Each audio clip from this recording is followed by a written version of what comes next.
नितिन भाई स्टार्ट। ओंकार बिंदु संयुक्तम नित्यदायिनिति योगिनम कामदेव मोक्षदेव चैव ओंकाराय नमो नमः। अविरल शब्दग्धनो पक्षालित सकल भूतल मलालंका मीनु विरूपार सरतर तीर्था सरस्वती हरुतुनो दुरीतान अज्ञान तिमिरांधना अज्ञान जन शल्याकया चक्षुर्निमीलते येन तस्मै श्री गुरुवे नमः। श्री परम गुरुवे नमः।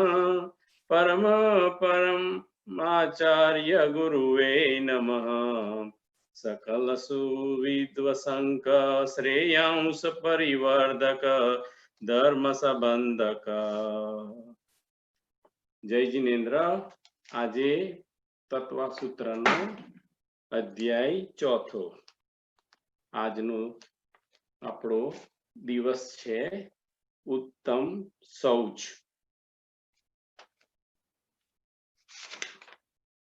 તૈકાલ્યમ દ્રવ્ય ષષ્ઠ નવપદ સહિત જીવ ષષ્ઠ કાલેસ્ય पंचनी चास्तिकाया व्रत समिति गति ज्ञान चारित्र भेदा इत्तेन मोक्ष मूलम त्रिभुवन महीते पोक्तमर्हद पीरिसे प्रत्येति श्रद्धाति स्पृश्य चवतिमान यः सैव सुदिष्ट दृष्टि सिद्धे जयप सिद्धे चौहिहरणा फलपत्ते वंदितार्हन्ते वौच आरहणा कमसो उज्जोवणमुज्जवणीवहणं सहाणं चणिशरणं दशणं अणां चरित्रतावणमर्हणा बणिया देवस्य तृणिकाया अधिस्त्रिपु पितानलेस्या द्रष्टा पंचदादश विकल्पा कल्पोपन्न पर्यतः इंद्र समानिक त्रास्यस परित पदार्थस्म लोकपालिनिक पिकर्ण काव्ययोग्य क्लीव सिस्कास्येस त्रियस लोकपाल वर्ज्या व्यंतर ज्योतिष्ठा पूर्व योदिंद्रा काया प्रविचार ऐसा तान शेषा स्पर्श रूप शब्द मन प्रियचार परड अपिचराह भवनवासिनो असुरना गणित विद्युत सुपर्ण निगतवाता सिंतितो दधिदीप दिक्कुमार व्यंतर किन्न किरि पुरुष महोर गगंधर्व यक्ष राक्षस भूत पिचास ज्योतिष का सूर्य चंद्रमसो ग्रह नक्षत्र पिकण्य ताराकश्च मेरु प्रदक्षिण नित्य गतयो नृलोके त्रुतलोक काल विभाग बहिविशिष्टा वैमनिक्या कल्पोपना कल्पाश्च उपरि उपरित सौ धर्मेशान सनत कुमार महेंद्र ब्रह्मोत्तर लांतत्व कपिष्ट शुक्र महाशुक्र सहस्रो श्वेशांत प्राणतयो रणच्युतेन्वर्ष गेव्युके श्री विजय वैजंत जनता परिजतेषु सर्वसिद्धेश्च स्थिति प्रभाव सुख द्रुति लेस्या विशुद्धियावधि विषयतो अधिका गति शरीर परिग्रह मानतो हीनः पीतपग्न शुक्ल लेस्यादि त्रिशेषु प्रज्ञवेय केभ्यकल्पा ब्रह्मलोकालया लोकिंतका सारस्वादाति वल्न यूर्ण दर्गतोये तृषित व्या बाधारिष्टाश्च विजयादु दिचस्मा औपाधिक मनुष्येभे सोर्षतिने योग्येनः स्थितिरसु ऋणागः सुपर्ण दीप शेषाण सगरोपम तीपाल्क्यो पदारहीन मिता सौधर्म योग रोग अपे अधिके शांत कुमार महेंद्र यतो सप्त त्रिसप्तनवेकादश्य त्रयोदश पक्षदशपि अधिकानि आरणच्युत तु मेकन नवसु गवयेकेषु विद्यादि सर्वसिद्धो च अप्राप्यो परमधिकं परत परत पूर्वा पूर्वान् अंतरा नारकणा च द्वितीयादि 10 वर्षे सहित्राणि प्रथमायं भवनेषु च व्यंत्राणां परपाल्यो पमधिकं ज्योतिष्कणास्य च तद्भागो अपरा लोकान्तिकनाष्टो सागरोपणी च सर्वेषु इति तत्वार्थगमे मोक्षशास्त्र चतुर अध्याय संपूर्ण। હવે આજના 10 લક્ષણના ચોથા શ્રી ઉત્તમ શૌચ દિવસે આપણે એના જાપ કરીએ છીએ। હું બોલાવું છું એમ તમે બોલજો। ઓમ રીમ શ્રી ઉત્તમ શૌચ ધર્માંગાય નમઃ। ओम ह्रीं श्री उत्तम शौच धर्मांगाय नमः। ओम ह्रीं श्री उत्तम शौच धर्मांगाय नमः।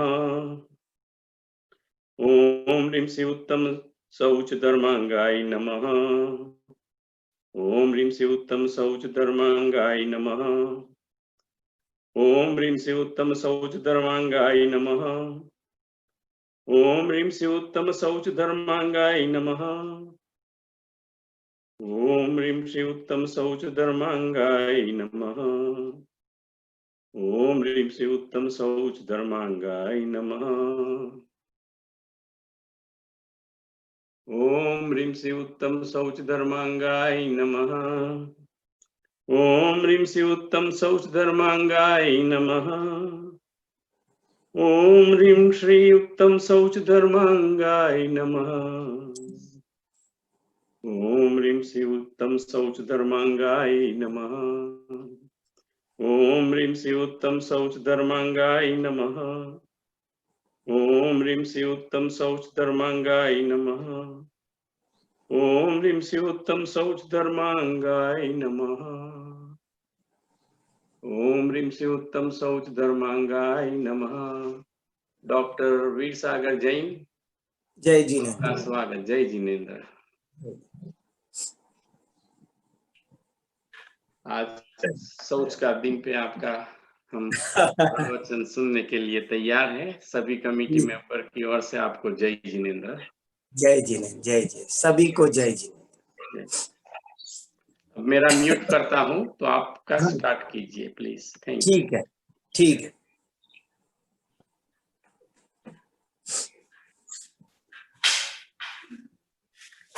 नमो अरिहंताणं, नमो सिद्धाणं, नमो आयिरीयाणं, नमो अध्यायाणं, नमो लोये सवसाहुणम्।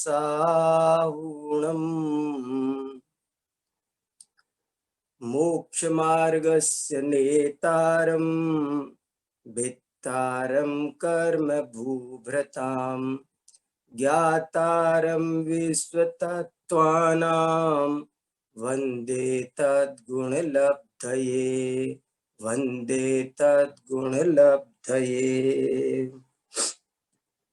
बोलो देवादिदेव 1008 श्री पार्श्वनाथ भगवान की जय हो। 10 लक्षण महापर्व की जय हो। उत्तम शौच धर्म की जय हो। 10 लक्षण महापर्व का बहुत ही पवित्र अवसर चल रहा है और हम सब 10 लक्षण महापर्व की आराधना कर रहे हैं। 10 लक्षण महापर्व की आराधना के क्रम में आज चौथा दिन है। आज उत्तम शौच धर्म का दिन है। धर्म का क्या, धर्मांग का दिन है। धर्म एक है और उसके 10 अंग है, उसके 10 लक्षण है।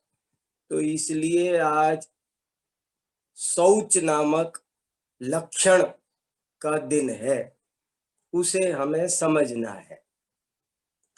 और जिस प्रकार क्रोध के अभाव का नाम उत्तम क्षमा है, मान कसाय के अभाव से आत्मा में जो शुद्धता प्रकट होती है उसका नाम उत्तम मार्दव है। माया कसाय के अभाव से आत्मा में जो शुद्धता प्रकट होती है उसका नाम उत्तम आर्जव है। उसी तरह लोभ कसाय के अभाव से आत्मा में जो शुद्धता प्रकट होती है उसका नाम उत्तम शौच धर्म है। एक तो ये बात हम बार बार सुनते हैं फिर भी भूल जाते हैं, इसलिए ये बात बहुत पक्के से सबको समझना है कि धर्म तो आत्मा की शुद्धता का नाम है, वीतरागता का नाम है। आत्मा की जो राग द्वेष से ऊपर उठ जाने की शुद्ध दशा प्रकट होती है, वास्तव में उसका नाम धर्म है और वो एक है, लेकिन उसको अनेक अपेक्षाओं से, अनेक स्तरों से, अनेक नामों से जाना जाता है।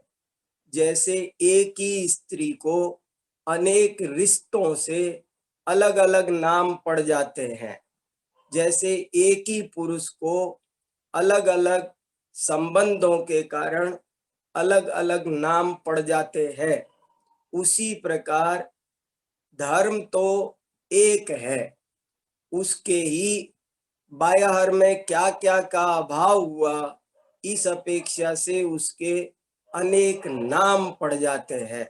इसलिए हमको इसे बहुत सावधानी से समझना है कि धर्म एक है और उसके अंग 10 हैं, उसके लक्षण 10 हैं। उन 10 रंगों में से, उन 10 लक्षणों में से हम रोज एक एक को थोड़ा विस्तार से स्पष्टता के साथ समझने की कोशिश कर रहे हैं। तो आज जिसका क्रम है वो है उत्तम शौच धर्म। आज हम उत्तम शौच धर्म को समझने की कोशिश करते हैं। उत्तम शौच का क्या मतलब है? जैसे मार्दव का मतलब था कोमलता, आर्जव का मतलब था सरलता, ऐसे ही शौच शब्द का अर्थ होता है पवित्रता, शुचि। शुच संस्कृत में शब्द है शुचि। शुचि का अर्थ होता है पवित्र और शौच का अर्थ होता है पवित्रता। तो आज उत्तम पवित्रता का दिन है। अब ये उत्तम पवित्रता क्या है, कैसे प्राप्त हो? हम सब पवित्र होना चाहते हैं, पर कैसे पवित्र हों और क्या उसका तरीका है, इसको शास्त्रों में जैसे समझाया है वैसे मैं आपको संक्षेप में समझाता हूँ। पवित्रता प्रकट कैसे हो? तो हमारे आचार्यों ने कहा कि आज चौथा दिन है, चौथा धर्म का लक्षण है, तो चौथी कसाय के अभाव का नाम उत्तम शौच धर्म है, यानी लोभ कसाय के अभाव का नाम शौच धर्म है। लेकिन इसमें थोड़ी सूक्ष्मता है। देखो, दो चीज हो गई, कहने का मतलब यह है आज के दो पक्ष हो गए। एक आज का हीरो है उत्तम शौच धर्म, तो आज का विलेन है लोभ कसाय। आज का नायक है उत्तम शौच धर्म और आज का खलनायक है लोभ कसाय। और जैसे अपन पीछे करते आए हैं कि उत्तम क्षमा धर्म को समझना हो तो हमने क्रोध को भी समझा और क्षमा को भी समझा। मार्दव को समझना था तो हमने मान को भी समझा और मार्दव को भी समझा। आर्जव को समझना था तो हमने आर्जव को भी समझा और माया को भी समझा। इसी तरह आज हमको लोभ को भी समझना है, तभी हमको उत्तम शौच धर्म समझ में आएगा। दोनों चीजों को समझना है। लोभ के बारे में भी लोगों को थोड़ी सी कम जानकारी है और शौच के संबंध में भी कम जानकारी है। उसको हम आज थोड़ा सा क्लियर करते हैं। जैसे लोभ के बारे में सब लोग ऐसा समझते हैं कि पैसे का लोभ हो वही लोभ है। अगर कोई पैसे खूब खर्च करता हो दिल खोल के तो हम उसको निर्लोभी कहते हैं, और पैसा खर्च करने में यदि कंजूस हो तो हम उसको निर्लोभी कहते हैं। लेकिन आपको मैंने पहले दिन ही समझाया, दूसरे दिन बताया कि देखो 4 गतियां होती है और उन 4 गतियों में 4 कसाय की मुख्यता होती है। नरक गति में क्रोध की तीव्रता होती है, तिर्यंच गति में माया कसाय की मुख्यता होती है, मनुष्य गति में मान की अधिकता होती है, ऐसे ही देव गति में लोभ कसाय की अधिकता होती है। तो देखो देव गति में तो रुपया पैसा चलता ही नहीं है, वहां तो कोई व्यापार धंधा चलता ही नहीं है, तो फिर वहां पर लोभ अधिक कैसे कहा? इसलिए लोभ की बात को केवल पैसे तक सीमित करना गलत है। हम ठीक से समझ नहीं पाएंगे। लोभ को समझने के लिए हमें थोड़ा वाइड होना पड़ेगा। हमें थोड़े व्यापक दृष्टि से जब हम सोचेंगे तब हमको लोभ का सही स्वरूप समझ में आएगा। देखो लोभ का अर्थ होता है कुछ भी पाने की इच्छा। लोभ, लोभ माने क्या? कुछ भी पाने की इच्छा का नाम लोभ है। ये बात हमको क्लियर रहनी चाहिए, परिभाषा याद रहनी चाहिए। लोभ किसे कहते हैं? कुछ भी पाने की इच्छा का नाम लोभ है। अब ये लोभ के अनेक नाम भी है। हम लोभ को लालच भी कहते हैं, लालसा भी कहते हैं, तृष्णा भी कहते हैं, और अनेक नामों से इसको जानते हैं। और इसको जब ये किसी व्यक्ति के प्रति होता है तो हम उसको प्रेम भी कह देते हैं, और इसी तरह इसको शास्त्रीय भाषा में कहें तो हम राग कहेंगे। ये टेक्निकल शब्द है राग। तो राग कहो और इच्छा, अगर हम एक शब्द में कहें तो इच्छा। कहने का मेरा मतलब ये है, आप फिर एक बार क्लियर सुन लो, क्या बात घूमी, क्लियर हो जाए।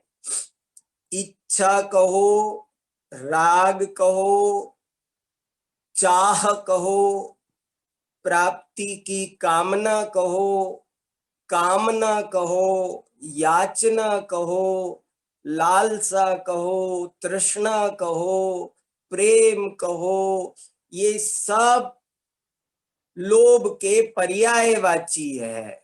और इन सब को छोड़ देने पर आत्मा में जो वीतरागता प्रकट होती है उसका नाम उत्तम शौच धर्म है। ये बात हमको स्पष्ट होनी चाहिए। और एक बात कही थी मैंने आपको कि ये जो 4 कसाय है ना, क्रोध, मान, माया, लोभ, इनमें से क्रोध और मान ये तो है राग रूप, सॉरी द्वेष रूप, और जो बाद की जो 2 है माया और लोभ, ये है राग रूप। तो पहले द्वेष का अभाव होता है, बाद में राग का अभाव होता है। तो प्रथम दिन क्रोध के अभाव की बात आई, द्वितीय दिन मान के अभाव की बात आई, तीसरे दिन माया के अभाव की बात आई, और अब आज चौथे दिन लोभ की। लोभ माने आखिरी कसाय। आखिरी कसाय जब चली गई, इसका मतलब है आत्मा पूर्ण प्रकट हो गया। तो कहने का मतलब ये है कि सही ढंग से सोचो तो आज चारों कसायों के अभाव की बात है, केवल लोभ के अभाव की बात नहीं है। पहले दिन तो केवल क्रोध के अभाव की बात थी, दूसरे दिन केवल मान के अभाव की बात थी, तीसरे दिन केवल माया के अभाव की बात थी, लेकिन आज चौथे दिन चारों के अभाव की, क्रोध मान माया लोभ चारों कसायों के अभाव की बात है। इसलिए ये बहुत खास है। चारों कसायों के अभाव का नाम ही उत्तम शौच धर्म है। राग चला जाना पूरी तरह, ये जैन धर्म की बहुत बड़ी विशेषता है। देखो, आपको मैं पूजा में से जरा सा पढ़ के सुनाता हूं तो और स्पष्ट होगा। देखो क्या लिखा। धरि हृदय संतोष, करऊ तपस्या देह सो, शौच सदा निर्दोष, धर्म बड़ो संसार में। हे भाई, हृदय में संतोष धारण करो और तपस्या करो। संतोष ही तपस्या है। शौच है वो एकदम निर्दोष है, और धर्म बड़ो संसार में, और इसलिए ये सबसे बड़ा संसार में धर्म है। देखो यहाँ ऐसा लिखा ना, धर्म बड़ो संसार में। क्यों लिखा? इसीलिए लिखा कि इसमें चारों कसाय का अभाव हो जाता है, इसलिए यहाँ चारों कसायों में से के अभाव हो जाने से इसको सबसे बड़ा धर्म कहा है। और एक शब्द और ध्यान देने लायक है, निर्दोष। निर्दोष, जैन धर्म में दोष शब्द बहुत इंपॉर्टेंट है। शास्त्रों में खूब आया है कि स्वदोष शांत्या विहितात्म शांति। दोष माने क्या? मल माने क्या? गंदगी माने क्या? तो कहा रागादयो दोषा, रागादयो मलहा। आत्मा की गंदगी किसका नाम है? आत्मा की गंदगी रागादि का नाम है। तो निर्दोष होना, निर्दोष होना माने, देखो अपन क्या सोचते हैं कि हम कोई गलती करते हैं, हमने हिंसा की, झूठ बोला तो हम दोषी हुए। लेकिन अगर हमने ऐसा हिंसा झूठ का कोई काम नहीं किया तो हम दोषी नहीं है, ऐसा हम समझते हैं। पर हमारी जिनवाणी कहती है राग करना ये भी दोष है, राग करना भी दोष है। तो शौच सदा, राग द्वेष दोनों को छोड़ना यही निर्दोषपना है। और आगे क्या लिखा? उत्तम शौच सर्व जग जाना, लोभ पाप को बाप बखाना, आशा पास महा दुख दानी, सुख पावे संतोषी प्राणी।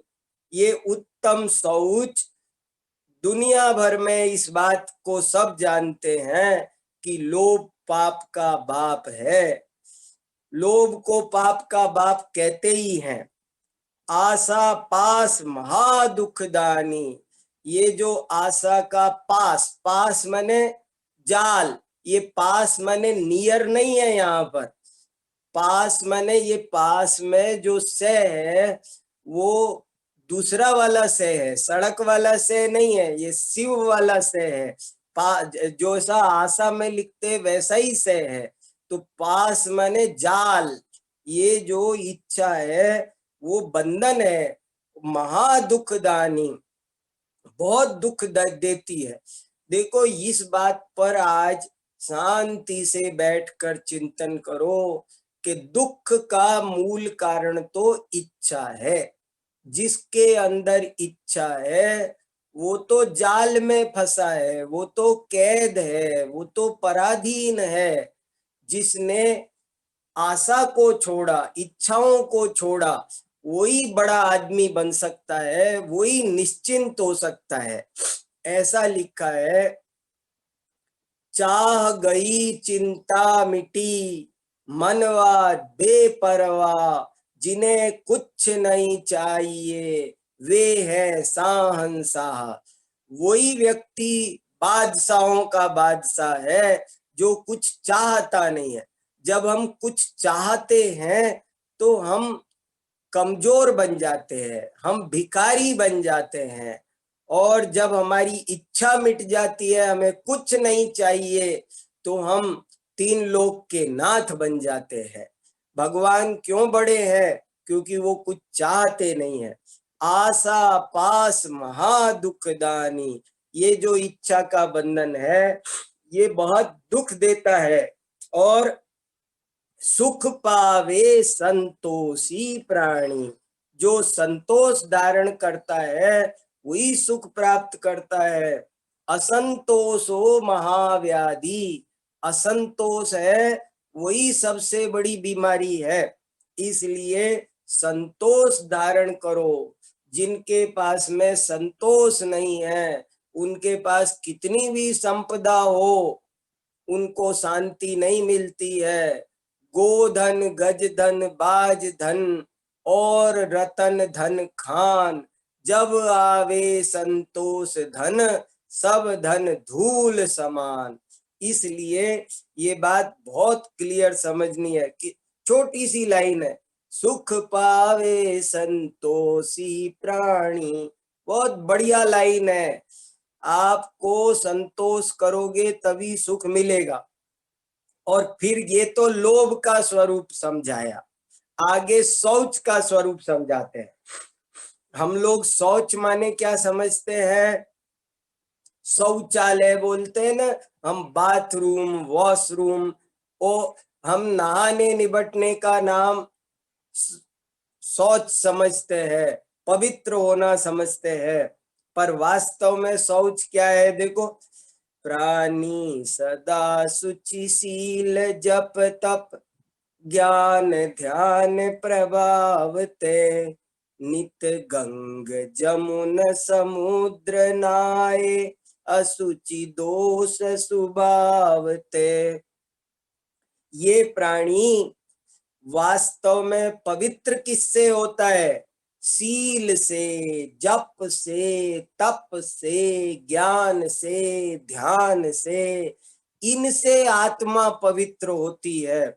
और वैसे चाहे रोज आप गंगा यमुना नदियों में, समुद्रों में स्नान करो, लेकिन ये शरीर शुद्ध होता नहीं है। ये तो स्वभाव से ही अशुचि है, अपवित्र है।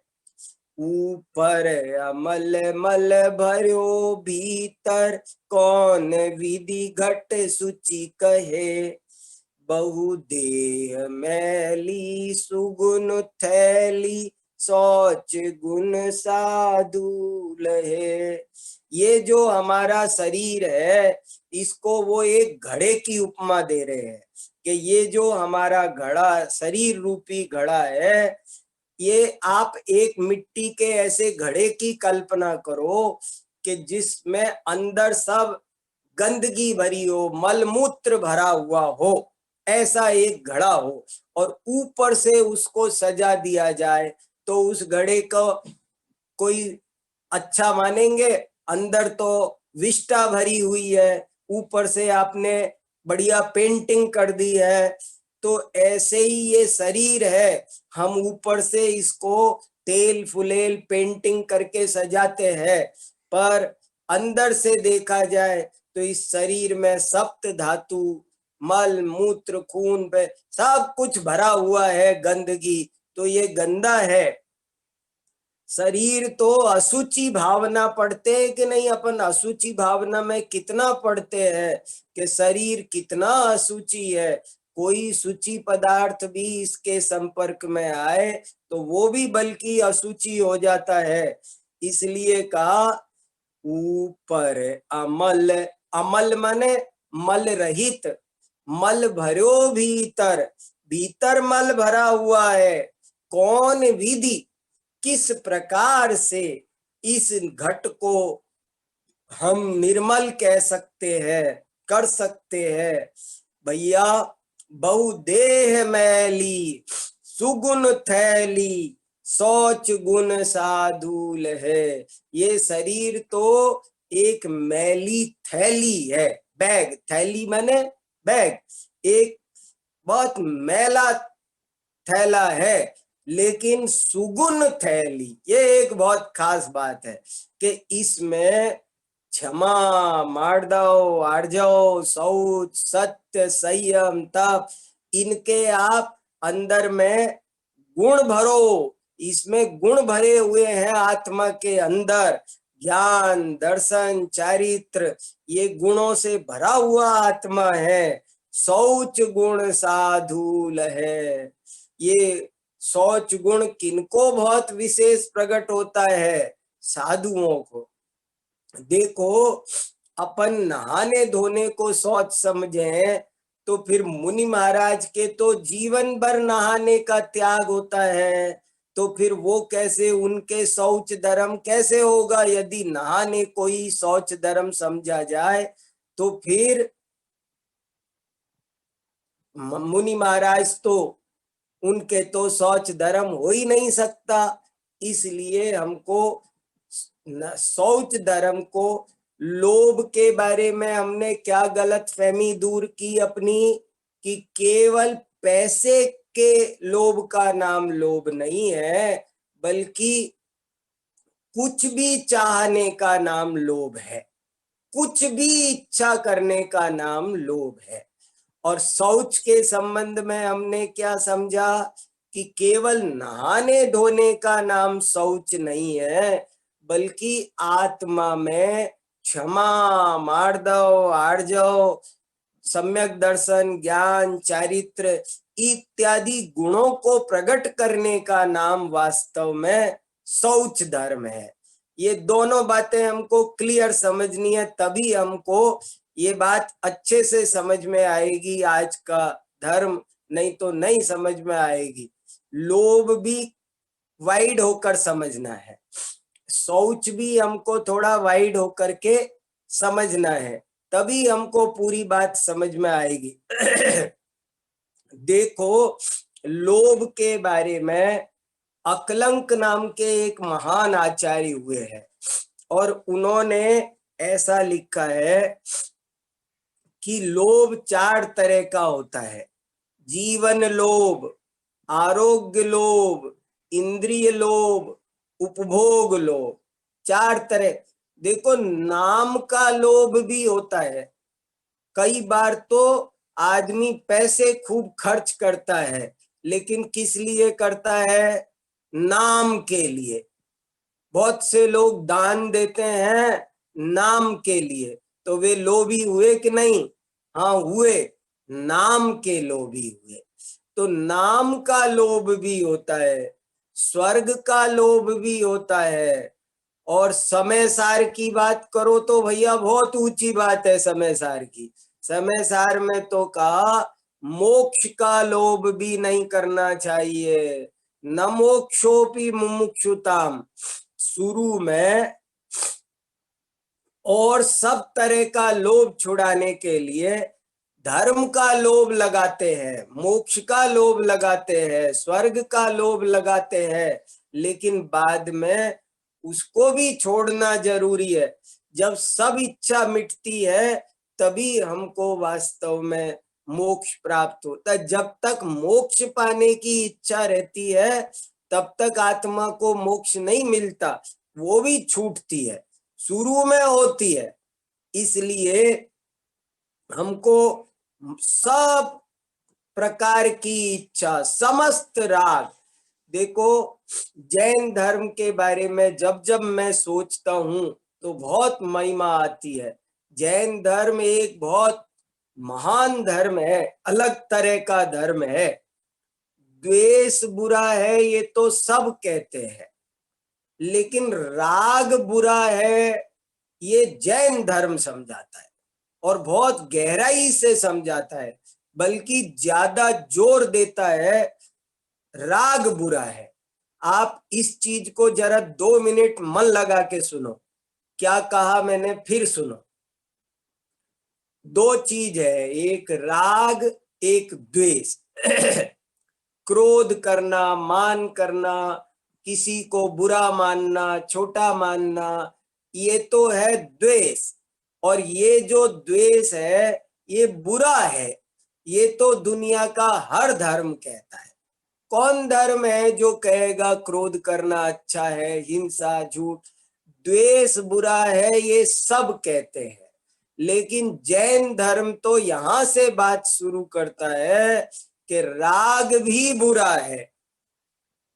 और एक लाइन और सुनो आप ध्यान से, वो कहता है द्वेष का भी मूल कारण राग है। यदि राग नहीं होगा तो द्वेष नहीं होगा। द्वेष उसी को होता है जिसको राग होता है। जिसको, अगर किसी से भी राग नहीं है तो फिर किसी से द्वेष भी नहीं हो सकता। ये बात हमको अच्छे से समझनी है। क्लियर करो एक बार। जैसे समझो हमको किसी से द्वेष क्यों होता है, सोचो, कभी भी सोचो, किसी भी चीज से हमको द्वेष क्यों होता है। मान लो कोई आदमी मेरी गाड़ी पर स्क्रैच डालता है तो मुझको बुरा लगता है, उससे द्वेष होता है, उस पर क्रोध आता है। तो क्यों क्रोध आया? क्योंकि मुझे अपनी गाड़ी से राग है। यदि राग नहीं होता तो, यदि राग नहीं हो तो द्वेष हो ही नहीं सकता। राग हो तो ही द्वेष हो सकता है। ये ऐसी खास बात है। इसलिए जैन धर्म में कहा कि राग भी छोड़ो, द्वेष भी छोड़ो, और राग द्वेष से ऊपर उठ जाओ, वीतराग बन जाओ। ये द्वेष दुख का कारण है ये तो सब बताते हैं, लेकिन राग भी दुख का कारण है। राग के ही कारण हमको, और एक वस्तु से राग होता है तो अन्य वस्तुओं से हमको द्वेष हो जाता है। इसलिए राग मत करो। जो कहीं राग नहीं करेगा वो कहीं द्वेष भी नहीं करेगा। इसलिए ये बात बहुत खास समझने की है कि कहीं भी इच्छा मत करना। ऐसे ही देखो भगवती आराधना में क्या लिखा। भगवती आराधना में ये लिखा, देखो भगवती आराधना में 5 प्रकार का लोभ गिनाया। 5 प्रकार का। कौन कौन सा 5 प्रकार का? स्पर्शन इंद्री का लोभ, रसना इंद्री का लोभ, घ्राण इंद्री का लोभ, चक्षु इंद्री का लोभ, और कर्ण इंद्री का लोभ। क्या मतलब हुआ इसका? इसका मतलब ये हुआ, और उदाहरण भी दिए।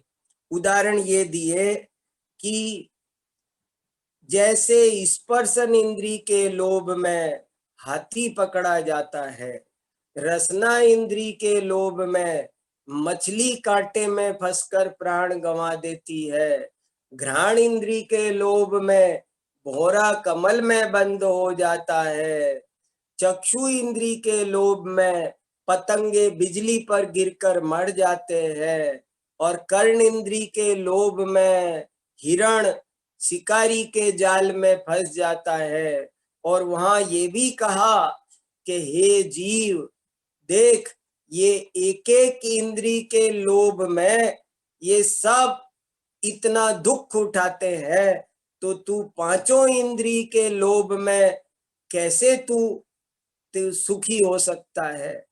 इसलिए इंद्रिय विषयों का लोभ छोड़ने योग्य है। जीवन का लोभ भी होता है, आपने शुभम चक्रवर्ती की कहानी सुनी है? बहुत इंपॉर्टेंट कहानी है, बहुत शिक्षा देती है। एक शुभम नाम के चक्रवर्ती हुए, शुभम चक्रवर्ती। उन्होंने एक दिन क्या हुआ, खीर बनवाई और उनके रसोइये ने गरम गरम खीर परोस दी और राजा ने जल्दी खा ली तो उनकी जीभ जल गई गरम खीर से। और जब वो खीर से जीभ जल गई तो वे बहुत क्रोधित हुए चक्रवर्ती, और उन्होंने वो जो खीर का भगोना रखा हुआ था वो गुस्से में, क्रोध में उस रसोइये के ऊपर डाल दिया। और जब रसोइये के ऊपर वो डाल दिया तो गरम गरम खीर थी, उसके कारण वो रसोइया जल करके मर गया। रसोइया मर करके व्यंतर बन गया, व्यंतर बन गया। और व्यंतर बन के उसने बदला लेने के लिए सोचा और वो शुभम चक्रवर्ती के पास आया और उन भेष बदल करके और कहने लगा, घूमने चलोगे क्या? उनको कहीं घूमने ले गया, एक बहुत बड़े समुद्र में नाव में बिठा करके ले गया और बीच समुद्र में ले जा करके उनसे बोला, अपना सही रूप प्रकट करके कि मुझे पहचानो, मैं तुम्हारा रसोइया हूं। तुमने मुझको मेरे ऊपर खीर डालकर मारा था ना, आज मैं तुमको मारूंगा। तुमने मुझको मारा था, आज मैं इस समुद्र में तुमको मारूंगा। मैं कोई तुम्हारा दोस्त नहीं, लेकिन मैं अब तुमको तुम्हारा दुश्मन बन गया हूं। ऐसे उसने कहा तो, और उनको पानी में ऐसे डुबोना चाहा, समुद्र में डुबोने की कोशिश की। जब समुद्र में डुबोने की कोशिश की तो शुभम चक्रवर्ती को नमोकार मंत्र पर श्रद्धा थी और वो नमोकार मंत्र बोलने लग गए, नमो अरिहंताणम नमो सिद्ध। नमोकार मंत्र की महिमा अपरंपार है, तो वो नमोकार मंत्र का जाप करने लग गए, नमो अरिहंताणम नमो सिद्धाणम। तो वो व्यंतर उनको ऐसे डुबोने की कोशिश करता था पर डुबो नहीं पाता था, क्योंकि वो शुभम चक्रवर्ती नमोकार मंत्र पढ़ रहा था। इसलिए वो कितना भी उसे मारने की कोशिश करता था लेकिन वो सफल नहीं हो रहा था। देखो कमाल। तब वो व्यंतर ने सोचा कि क्या करूं मैं, तो व्यंतर ने थोड़ा चालाकी से ऐसे कहा कि देखो, मैं आपको छोड़ सकता हूं और सुरक्षित रूप से घर भेज सकता हूं, आपको मारूंगा नहीं, लेकिन एक शर्त है, आपको मारूंगा नहीं, आपको छोड़ दूंगा और घर छोड़कर आऊंगा प्रेम से, लेकिन मेरी एक शर्त है। बोले क्या शर्त है? कि आप यहाँ पानी में ऐसे अपनी उंगली से नमोकार मंत्र लिखो, पानी में उंगली से लिखो, नमो अरिहंताणम नमो सिद्धाणम, ऐसा नमोकार मंत्र लिखो और लिख करके उसको ऐसे अपने पैर से मिटा दो। क्या लिखना और क्या मिटाना पानी में कोई पॉसिबल नहीं है, लेकिन फिर भी उसने ऐसा कहा कि अगर आप ऐसा कर दोगे तो मैं आपको मारूंगा नहीं, छोड़ दूंगा। देखो होनहार, देखो, और देखो जीवन का लोभ कितना नुकसानदायक है। उसने ऐसा कहा और शुभम चक्रवर्ती ने ऐसा कर दिया। उसने पानी में नमोकार मंत्र लिख दिया और पैर से मिटा भी दिया। तो क्या हुआ? ऐसे मिटाते ही उसका नमोकार मंत्र का जो उसका रक्षा हो रही थी, वो खत्म हो गया नमोकार मंत्र का प्रभाव उसकी अश्रद्धा के कारण, और झट से उस व्यंतर ने उसको पानी में डुबो करके मार डाला। तो ये जीवन का लोभ भी भैया बहुत खतरनाक होता है। बहुत लोग बाग जीवन के लोभ में कुगुरु कुदेहों का सेवन करते हैं, नाना प्रकार के गलत काम करते हैं। कोई डॉक्टर ये कह दे कि तुम ये नॉन वेज दवाई है, ये खा लो तो बच जाओगे, और जिनको जीवन का बहुत लोभ होता है वे अभक्ष भक्षण कर लेते हैं, मांसाहार कर लेते हैं। देखो भैया, ये बात पक्के से समझो कि आउखयेण मरणम, जीवन मरण कोई देता नहीं है। देखो, आज हमको समस्त इच्छाओं को मिटाना है। जीने की भी क्या इच्छा करना, जीने की हो न इच्छा, मरने की हो न वांछा। हमारी इच्छाओं से क्या होता है? हमारी इच्छा से जीवन नहीं है, हमारी इच्छा से मरण नहीं है।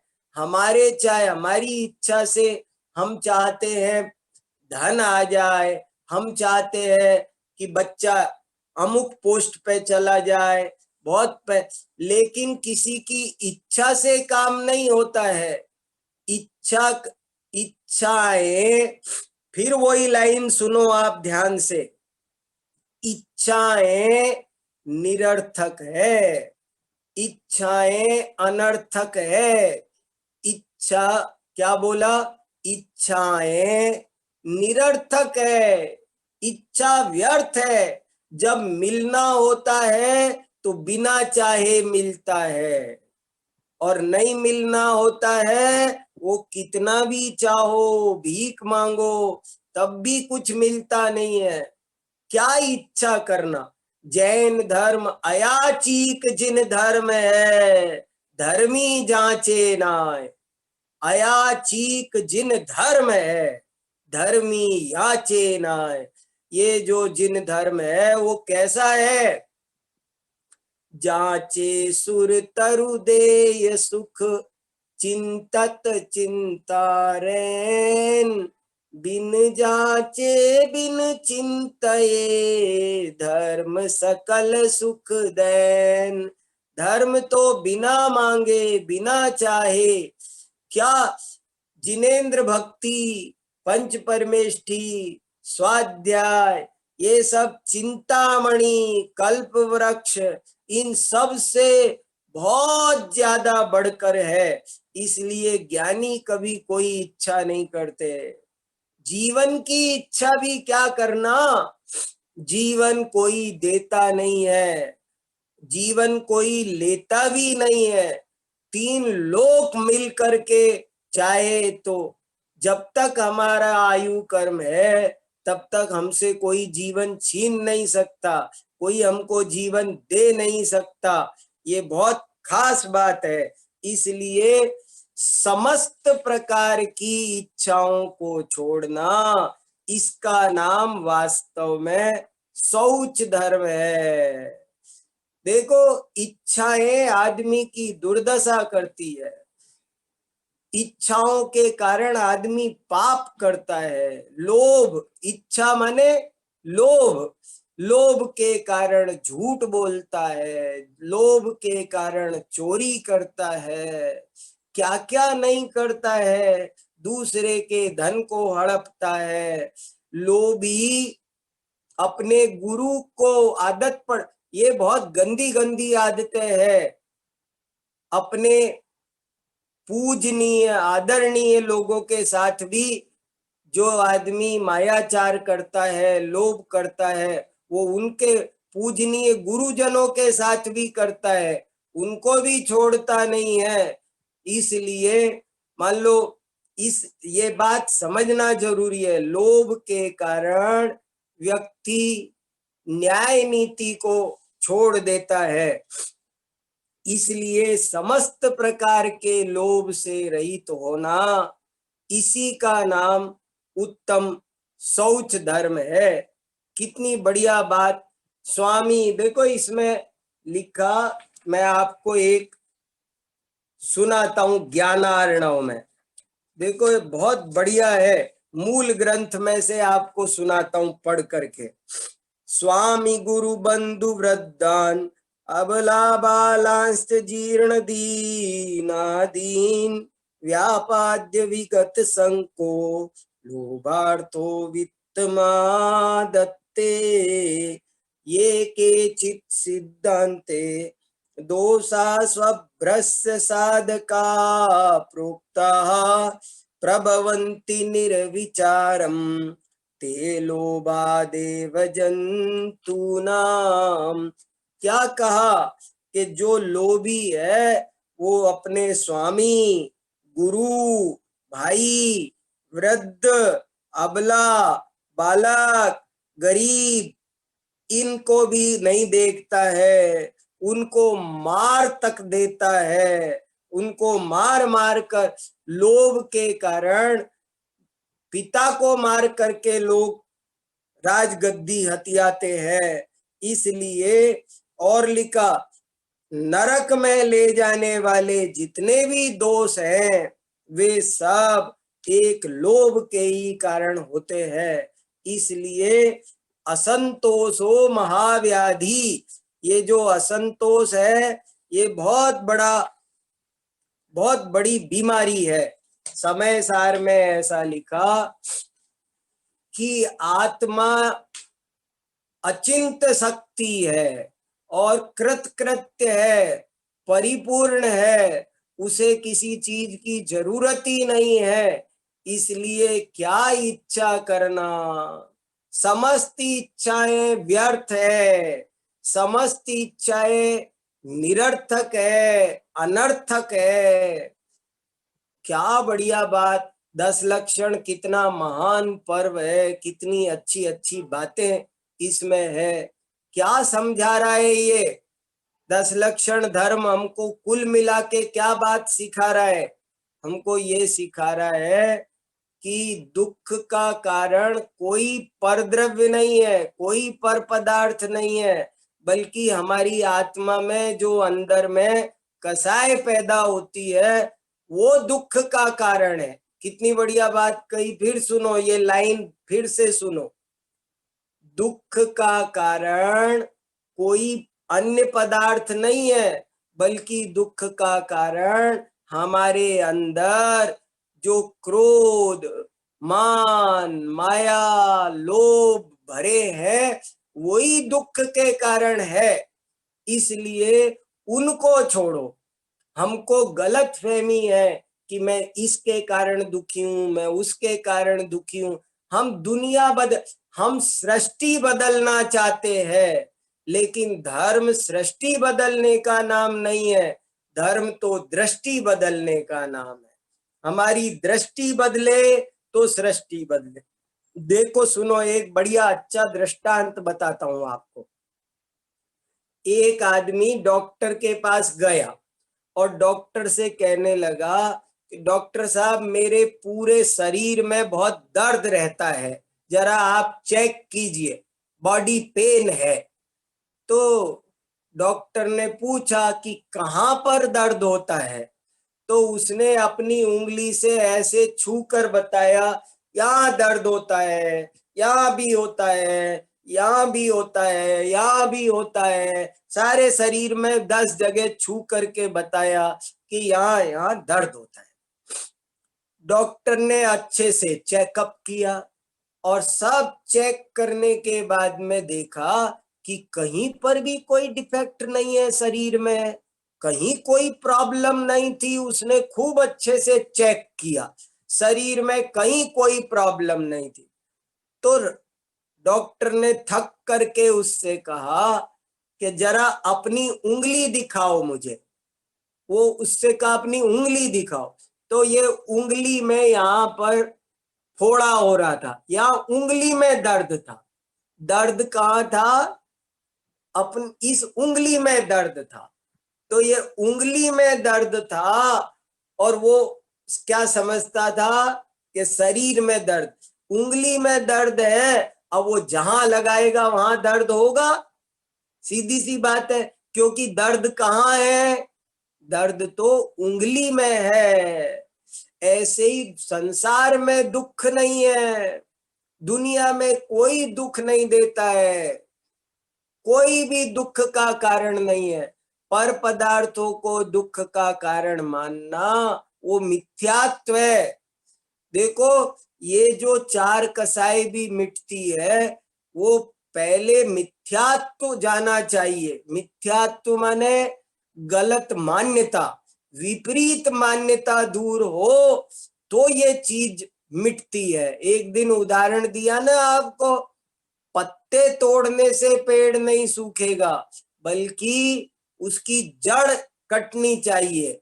और ये जो कसाय है ये तो पत्ते हैं, और इनकी जो असली जड़ है वो क्या है? मिथ्या दर्शन है, मिथ्यात्व है, मिसअंडरस्टैंडिंग है। मैं आपको 4 दिन से बार बार बता रहा हूं कि जब तक हम ये समझेंगे कि क्रोध फायदेमंद है, मान फायदेमंद है, लोभ फायदेमंद है, शौच फायदेमंद है, उससे जीवन चलता है, तब तक हम इनको छोड़ नहीं पाएंगे। और जब इनको बुरा मानेंगे, इनको हेय जानेंगे, तभी हम इनको छोड़ पाएंगे।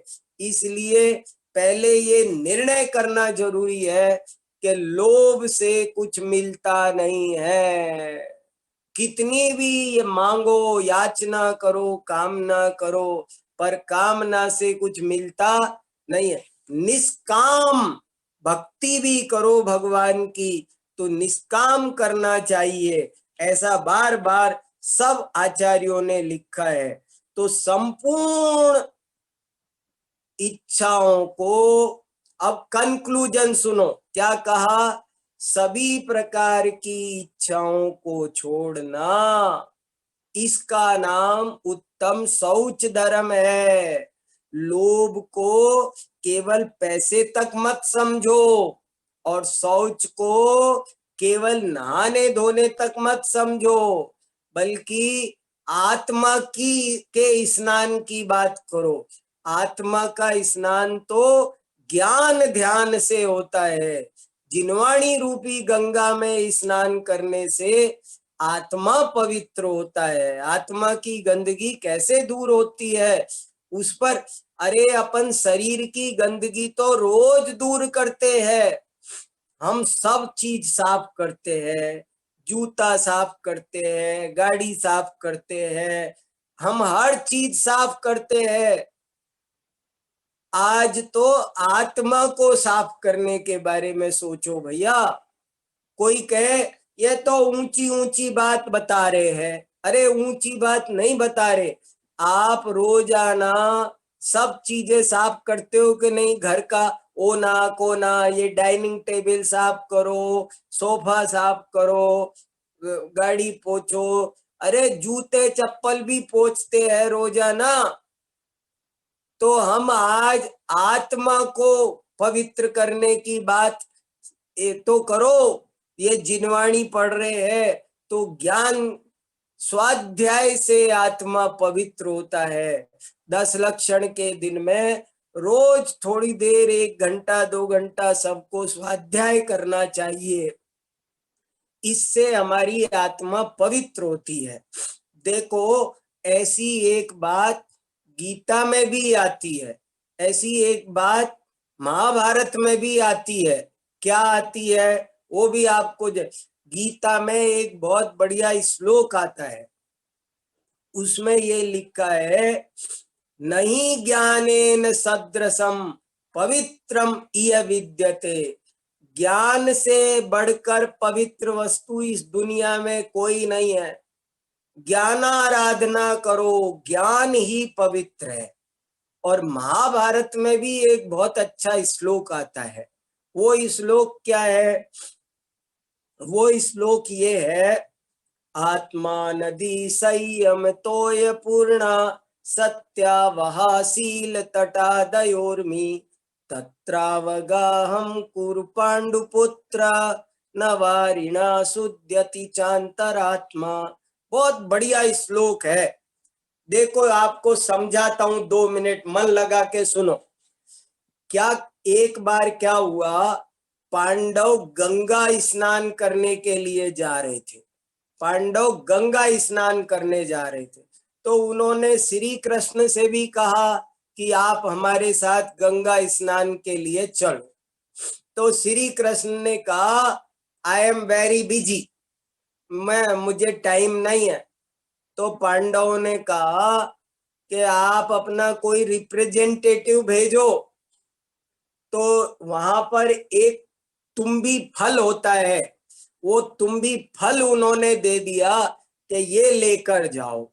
तो वो तुम्बी फल लेकर के गंगा नहाने पांडव चले गए। और जब वहां गंगा स्नान किया उन्होंने, तो स्नान किया और साथ में वो जो तुम्बी थी श्री कृष्ण का रिप्रेजेंटेटिव, उसको भी सिर पे रखकर डुबकी लगाया। श्री कृष्ण को भी गंगा स्नान कराना है समझ करके। तो वहां पर बहुत से लोग गंगा पर स्नान कर रहे थे। उन सब ने सोचा, अच्छा अच्छा ये श्री कृष्ण है, इसमें श्री कृष्ण की स्थापना है, तो हमको भी दो जरा। तो वो सब ले करके उन्होंने भी डुबकी लगाया। सब ने जब डुबकी लगाया तो लौट करके जब पांडव आए, श्री कृष्ण को समाचार सुनाए, तो श्री कृष्ण ने कहा, अच्छा तुमने तो 2-4 बारी डुबकी लगाई, लेकिन इस तुम्बी फल ने तो सबने लिए, इसलिए लाखों बार डुबकी लगा ली, तो ये तो बहुत पवित्र हो गई होगी। तो अच्छा चलो, और इसके टुकड़े करके सबको प्रसाद बांटो। तो उस तुम्बी फल के छोटे छोटे चाकू से टुकड़े किए गए और सबको प्रसाद बांटा गया। और जब वो, लेकिन तुम्बी फल स्वभाव से कड़वा होता है, वो कड़वी थी। तो वो कड़वा होने के कारण उसको जैसे ही प्रसाद में दिया, लोगों ने मुंह में थू थू थू, कड़वा कड़वा, मुंह गंदा हो गया। तो श्री कृष्ण ने पूछा क्या हुआ? बोले ये कड़वी है। बोले इतनी बार गंगा नहाई तब भी इसका कड़वापन नहीं गया? बोले हाँ। ऐसे ही तब उन्होंने ये श्लोक कहा कि अरे पांडवों, आत्मा नदी संयम तोय पूर्णा। अरे उस गंगा नदी में मत नहाओ, बल्कि आत्मा रूपी नदी में नहाओ। आत्मा नदी संयम तोय पूर्णा, आत्मा रूपी नदी है, उसमें संयम रूपी तोय माने जल भरा हुआ है। सत्यावहाशील तटादयोर्मी, सत्यशील के सुंदर सुंदर तट है, दया रूपी लहरें उठ रही है। दयोर्मी तत्रावगाहम कुरु पांडुपुत्र, हे पांडुपुत्रो तुम उसमें अवगान करो, उसमें स्नान करो, उसमें डुबकी लगाओ। न वारिणा शुद्धति चंतरात्मा, हमारी आत्मा पानी से शुद्ध नहीं होती। वहां लिखा है चर्म धोने से कर्म नहीं धुलते, चर्म धोने से कर्म नहीं धुलते। हम चर्म धोकर कर्म धो लेना चाहते हैं, लेकिन चर्म धोने से कर्म नहीं धुलते। कर्म को धोना हो तो हमको कर्म धोने के लिए हमें ज्ञान, ध्यान, स्वाध्याय निरंतर चाहिए। मैं तो आपको क्या कहूं, देखो मैं आपको कितनी बात सुना पाऊंगा, सब लिमिटेड है। लेकिन आपको ज्यादा बात कहाँ से मिलेगी? स्वाध्याय से। सब प्रकार की अनुकूलता आई है। तो अब हमको रोज 10 लक्षण तो 10 दिन के हैं, लेकिन 60 आवश्यक श्रावक के है ना, देव पूजा, गुरु उपास्ति, स्वाध्याय, संयमस्तपः, दानं चेति गृहस्थानां, षट्कर्माणि दिने दिने। तो स्वाध्याय तो हमारा 60 आवश्यक में है। देव पूजा, गुरु उपासना, स्वाध्याय, संयम, तप, दान, चाहे थोड़ा सा करो, यथाशक्ति करो, पर जरूर से जरूर ये 6 काम जरूरी है, कंपलसरी है, 12 महीने है। घर में बैठ के भी कर सकते हैं, पर जरूर से जरूर ये सब काम करना चाहिए, तभी हमारा जीवन सफल होगा। स्वाध्याय से ही हमारा मन निर्मल होगा, हमारा आत्मा निर्मल होगा, हमारा लोभ दूर होगा और हमारी आत्मा में उत्तम शौच धर्म प्रकट होगा। तो आज इतनी चर्चा करते हैं, समय हो गया। आज का मंत्र जाप आपको सुनाता हूं। ओम ह्रीं श्री उत्तम शौच धर्मांगाय नमः। ओम ह्रीं श्री उत्तम शौच धर्मांगाय नमः। ओम ह्रीं श्री उत्तम शौच धर्मांगाय नमः। और इसका खाली जाप नहीं करना है, बल्कि जो कहा, जो समझाया, उसके स्वरूप का बार बार गहराई से चिंतन करना है। तभी इच्छाएं कम करो, लोभ कम करो, और सब कमाया चक्रवर्ती जितनी संपदा, पर सब यहीं छूट जाती है, किसी के साथ गई नहीं। धर्म कमाओ, वो हमारे साथ जाएगा। असली धन ज्ञान धन है, ज्ञान धन के बिना सब व्यर्थ है। इसलिए धर्म रूपी धन बढ़ाओ। धर्म बढ़े तो धन बढ़े, धन बढ़ मन बढ़ जाए, मन बढ़ते सब बढ़त है, बढ़त बढ़त बढ़ जाए। धर्म घटे तो धन घटे, धन घट मन घट जाए, मन घटते सब घटत है, घटत घटत घट जाए। बोलो 10 लक्षण महापर्व की जय। जय जिनेंद्र जय डॉक्टर जिनेंद्र। वीर सागर जी और हाँ, सभी जय जिनेंद्र। कमेटी मेंबर से जय जय जिनेंद्र। बहुत बढ़िया, बहुत ही बस। अच्छा हुआ और बहुत ही अच्छा लगा। और हाँ, हमारे दीपक भाई एंड जागृति बहन का एक क्वेश्चन है, मैंने आपको व्हाट्सएप पे फॉरवर्ड किया है, तो हाँ, आप देखकर कल आंसर देना। ठीक है। मैंने देख लिया है और उसका आंसर 1 मिनट का है, अभी बताता हूँ। तो बहुत बढ़िया, तो बहुत बढ़िया, थैंक यू। मैंने आपका क्वेश्चन देख लिया, दीपक भाई का क्वेश्चन ये है कि भव और अवतार में क्या अंतर है, ये क्वेश्चन है। भव में और अवतार में क्या अंतर है? तो देखो, वैसे तो भव कहो, जन्म कहो, अवतार कहो, सब पर्यायवाची है, इनमें कोई अंतर नहीं है। इनमें कोई हार्ड एंड फास्ट ऐसा अंतर नहीं है। लेकिन फिर भी शास्त्रों में प्रयोग में अंतर मिलता है। जब अगला जन्म धारण करना हो तो उसका नाम भव है, और जब अगला जन्म नहीं धारण करना हो तो उसका नाम अवतार है। माने जन्म कल्याणक को अवतार कहते हैं। जब हम आखिरी जन्म का नाम अवतार है। जो जन्म के बाद जन्म होता है उसका नाम भव है। भव जन्म, जन्म के बाद जन्म होना, भव के बाद भव होना, वो तो भव है। लेकिन जो अंतिम भव है, अंतिम जन्म है, उसका नाम अवतार है। तीर्थंकरों का, चरम शरीरी जीवों का अवतार होता है। ठीक है, चलो, बहुत बढ़िया, थैंक यू। बहुत है। हाँ, जय अच्छा, जिने, तो जय फिर जी। कल मिलेंगे। हाँ, और कल मिलेंगे, कल हाँ, मिलेंगे, ठीक है।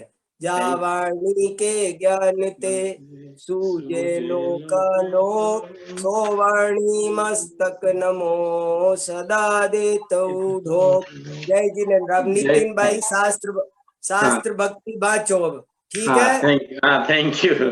हाँ, जय अच्छा, जिनेन्द्र, जय जय हिंद। जिनेन्द्र।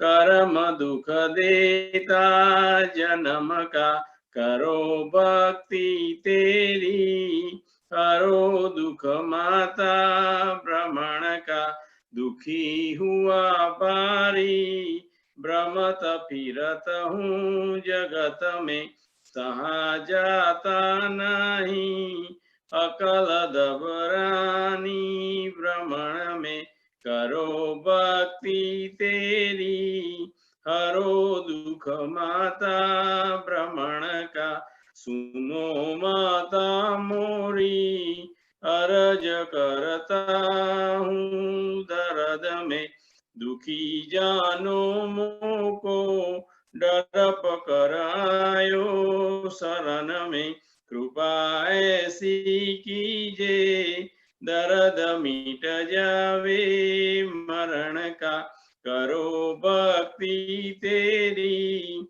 हरो दुख माता भ्रमण का पिलावे जो मोको, सुबुद्धि कर प्याला अमृत का मिटावे जो मेरा, सर्व दुख सारा फिरन का परो पावा तेरे, हरो दुख सारा फिकर का करो भक्ति तेरी, हरो दुख माता भ्रमण का मिथ्या तम नाश वेको, ज्ञान के प्रकाश वेको, आपा पर वास वेको, बानु शिव खानी है, छहो द्रव्य जान वेको, बंध विधि बान वेको, स्व पर पिछान वेको, परम प्रमाणी है, अनुभव बतावे को जीव के जतावे को, काहू न सतावे को भव्य उर आनी है, जहाँ तहाँ तारवे को पार के उतारवे को, सुख विस्तार वे को यही जिनवाणी है, यही जिनवाणी स्तुति अल्प बुद्धि परमान, पन्ना लाल विनती करे दे माता मोहि ज्ञान, हे जिनवाणी भारती तो ही जपो दिन रेन, जो तेरा शरणा गए सो पावे सुख चैन, जिनवाणी के ज्ञान ते सूझे लोकालो, सो वाणी मस्तक चढ़ो सदा देत हो दो, ओम नमो रिंदाणम नमो सिद्धाणम नमो हरियाणम नमो विज्ञानम नमो लोहे संवसावणम। सर्वने આજે જય જિનેન્દ્ર, કાલ સવારે 9 વાગે મંદિરમાં આપણે ફરી મળીશું।